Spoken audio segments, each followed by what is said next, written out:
All right, let's jump right in. We're going to be talking about one of the all-time great business books, Built to Last. Because we really want to figure out what separates the good companies from the truly legendary ones. You know, the ones that stick around for generations and pretty much shape the world as we know it.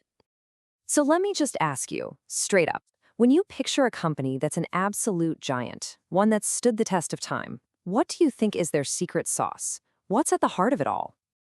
You know, if you're like most people, your mind probably jumps to a few usual suspects, right?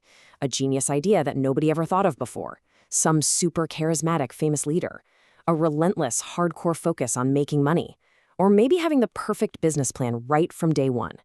These are the stories we hear all the time, the myths of greatness. But here's the kicker. What if those stories are just, well, stories? A massive 6-year research project dug deep into the entire history of the world's most enduring companies. And what they found was that these common beliefs, they're pretty much false.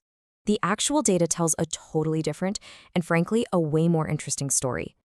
So, the study zeroes in on what they call visionary companies. And look, we are not talking about small potatoes here. Get this. A single dollar, just $1, invested in these companies back in 1926 would have turned into over $6,000 by 1990. That is 15 times better than the general stock market. Whatever these companies were doing, it was working. Big time. So, let's start smashing some myths, shall we? First up is maybe the most popular one of them all, the myth of the great idea. The classic belief is that you have to have this light bulb, world-changing moment before you can start a great company. But the reality? The research showed that these visionary companies, they often just started by trying stuff out. Seriously, they didn't wait around for some stroke of genius. They just got in the game and figured it out as they went. And the proof is just fantastic. Hewlett-Packard, they started with literally no specific product. They were making things like automatic urinal flushers just to keep the lights on. Sony's first big idea, a rice cooker that actually burned the rice. They survived by making heating pads. And Sam Walton, his big, great idea for Walmart, didn't even show up until almost 2 decades after he opened his first little five-and-dime store. I mean, Bill Hewlett said it himself. They didn't have a grand plan. They were just opportunistic. They'd do anything to bring in a nickel. And that's the whole point. The company itself came first. The amazing, world-changing products, those came way later. All right, myth number 1 is officially busted. Now for the second one, this idea that you absolutely need a huge, magnetic personality, a charismatic visionary leading the charge. Turns out, not only is that not required, but building a company around one single larger-than-life person can actually be a huge risk in the long run. Why? Because when that leader eventually leaves, the entire vision of the company can just walk right out the door with them. This brings up a really cool metaphor. The time teller. A time teller is a genius. They can look up at the sun and tell you the exact time, down to the second. Amazing, right? But the problem is, the entire organization becomes completely dependent on them. If they're not there, nobody knows what time it is. And the contrast to that is the clock builder. See, the clock builder isn't focused on being the genius who has all the answers. Nope. Their primary goal, their obsession, is to build a system, a culture, an organization, a clock that can tell the time perfectly, long, long after they're gone. Their greatest creation is the company itself. And this image just sums it all up so perfectly. Don't be the indispensable genius. Build an indispensable company. It is a massive, profound shift in how you think about success, from personal greatness to institutional greatness. Okay, so if it's not about a brilliant idea and it's not about a celebrity CEO, then what is it? Well, this brings us to the single most important idea in the whole book. It's what the authors call the genius of the and. See, most companies, and frankly most of us, live under what they call the tyranny of the or.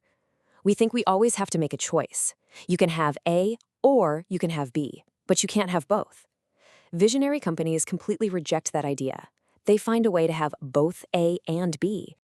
You hear these false choices all the time, right? Should we focus on stability or on progress? Should we aim for low costs or high quality? Do we stick to our values or do we make a profit? The visionary companies just look at those questions and say, no, we're going to do both. And the most important and of them all is right here. It's this powerful, kind of paradoxical idea. You have to preserve the core and stimulate progress at the exact same time. This blend of keeping something sacred while changing everything else is the key. So let's just break that down. Preserving the core is about your fundamental values, your reason for being beyond just making money. That stuff is non-negotiable. It never changes. But stimulating progress, that's basically everything else. Your strategies, your goals, your org chart, all of that should be up for constant change and evolution. And this dynamic? This is the real engine of resiliency. It gives them a solid foundation so they never lose their identity, their soul. But it also gives them this relentless drive to adapt and get better, which ensures they never become irrelevant. So this brings us full circle, back to that whole clock building thing. If the main goal is to build something that lasts, then what is the ultimate creation of a truly visionary leader? Man, this quote just says it all. We all love Mickey Mouse, we all love Disneyland. But according to his biographer, Walt Disney's single greatest creation wasn't a character or a park. It was the Walt Disney Company itself, the clock that could keep on creating and innovating for generations. And that really leaves us with one final, powerful question to ask ourselves in our own work. It's a question that totally redefines what success even means. Are you just focused on building a great product for today? Or are you building a clock that will last?